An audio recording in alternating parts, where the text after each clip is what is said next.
Shalom. Before I begin this lesson, I want to give all praise, honor, and glory to Yahweh, Ba'ashem, Yahweh Shai, Ba'ashem, Racha HaKodash. Double honors to my teachers, the head apostles and elders, a great millstone rule well and teach sound doctrine. Strong shalom to the whole full elect.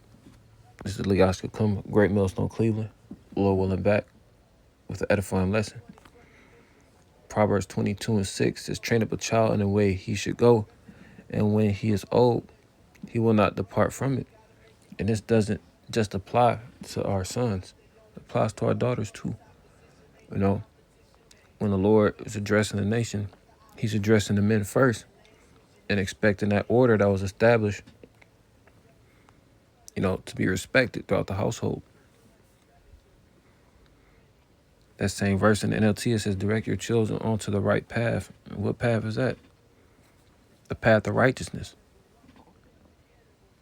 The standards, the direction for that path come via the scriptures. King David said, let this word be a lamp to my feet and a light into my path. And when they are older, they will not leave it. The inspiration from this lesson comes from a conversation I had with my daughter. She was explaining to me how she's learning about slavery in school. And that's surprising because for the most part, that's taken out of the curriculum. But she said she heard some things from her parents. Well, so like, not her parents, her grandparents and her mom. And I didn't see it as an opportunity to be all over righteous and mad. Oh, they indoctrinating her, blah, blah, blah, blah, blah. I'm like, shit, let me tell you the truth. It's Deuteronomy 6:7 says, and thou shalt teach them diligently unto thy children, and shalt talk of them when thou sittest in thy house. What? The law. We're not going to be over righteous, but we are going to set a good foundation for our children. The things we reinforce while they're young are the things they're going to remember when they're older. It says, and thou shalt teach them diligently unto thy children the law, statutes, and commandments, and shalt talk of them when thou sittest in thy house, and when thou walkest by the way, and when thou liest down, when thou risest up. Joshua 1:8. Because then we're going to have good success. As a matter of fact, let's get that real quick.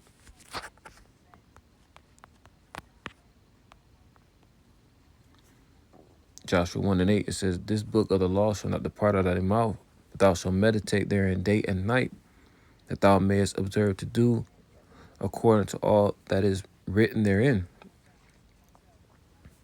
So this book of the law, like it says, brute 4:1, the whole book.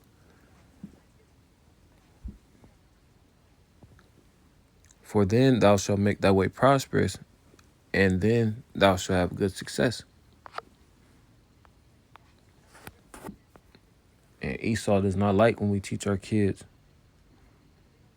Esau knows, chiefly the elites, know that this is our wisdom in the sight of the nations.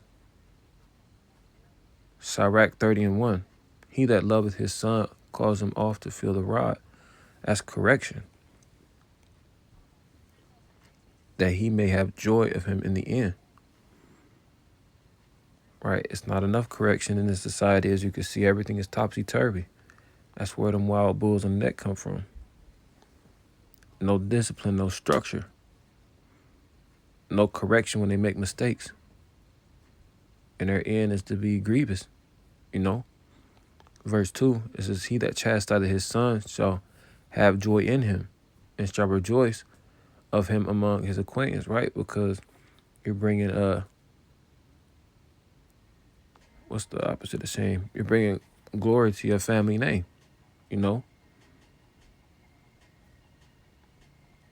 You're furthering the reputation of your lineage.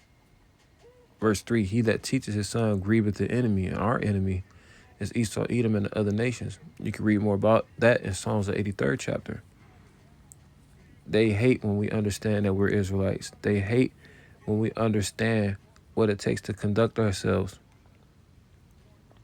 They hate when we don't got our pants sagging, constantly by the liquor store, the gas station, cleavage all out, adulterers, whoremongers, all types of weird shit. They hate it. Sirach 30:3, it says, "He that teaches his son grieveth the enemy, and before his friends he shall rejoice of him. Though his father die, yet he is as though he were not dead." Why? Because the good values were instilled in him. And it's not run-of-the-mill cliche sayings. These are scriptures. Though his father die, yet he is as though he were not dead, because of the values that were instilled in him. For he have left one behind him that is like himself. All living up to that good name, that reputation.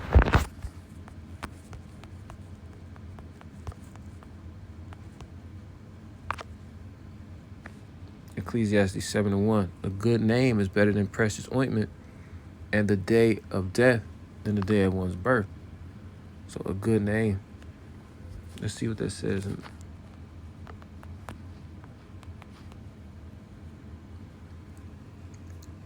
Ecclesiastes 7:1. A good reputation is more valuable than costly perfume, and the day you die is better than the day you were born.